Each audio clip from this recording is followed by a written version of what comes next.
আমাদের এখানে একজন পুলিশ অফিসার তার দেশের নাগরিক এবং তার পরিচয় দেওয়ার পরেও তাকে এইভাবে পয়েন্ট ব্ল্যাঙ্ক হত্যা করতে পারে, এর চেয়ে জঘন্যতম ঘটনা আর ঘটতে পারে না। মেজর সিনা এম রাশেদ মৃত্যুর আগে বলেছিল আমাকে একটু পানি দেন, পানির পরিবর্তে তার গলাতে হাঁটু দিয়ে চেপে ধরে তার মৃত্যু নিশ্চিত করা হয়েছে। আইনের একটি বিধান রয়েছে, আমার লাইফ নিয়ে আপনি আমাকে আমার লাইফ নিয়েছেন, আমার জীবন নিয়ে আমাকে বেঁচে থাকতে দেননি, আপনি আপনার জীবন নিয়ে বেঁচে থাকতে পারবেন না। যেহেতু আইনের একটি ব্যত্যয় ঘটে গেছে, আপনার কোনো অপরাধ কখনো কখনো সমঝোতা হতে পারে না।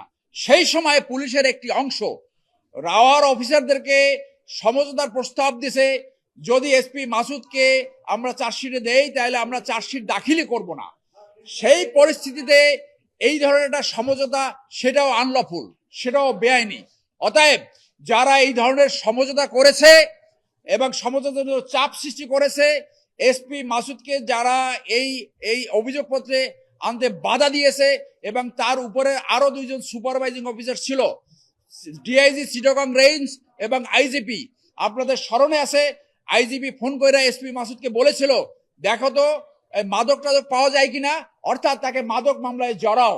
এইভাবে পুলিশের একটা অংশ সেই সময় চলেছে। অতএব আমরা চাই, রাষ্ট্রের হাত অনেক লম্বা, আইনের হাত অনেক লম্বা। এই এসপি মাসুদ সহ সুপারভাইজিং এ যারা ব্যর্থ হয়েছে, যারা এই জীবন রক্ষা করতে ব্যর্থ হয়েছে, তাদেরও কোনো না কোনো ভাবে আইনের আওতায় অবশ্যই আনতে হবে। না হলে আজকে এই মেজর সিনার মামলার বিচার আমরা এইখানে আলোচনা করছি, কালকে আরেকজন এরকম হত্যাকাণ্ডের শিকার হবে, পরশুদিন আরেকজন শিকার হবে। রাষ্ট্র এটাকে অ্যাফোর্ড করতে পারে না, রাষ্ট্র এটাকে অ্যালাউ করতে পারে না। অতএব যারাই অন্যায় করেছে প্রত্যেকেই বিচারের সম্মুখীন করতে হবে।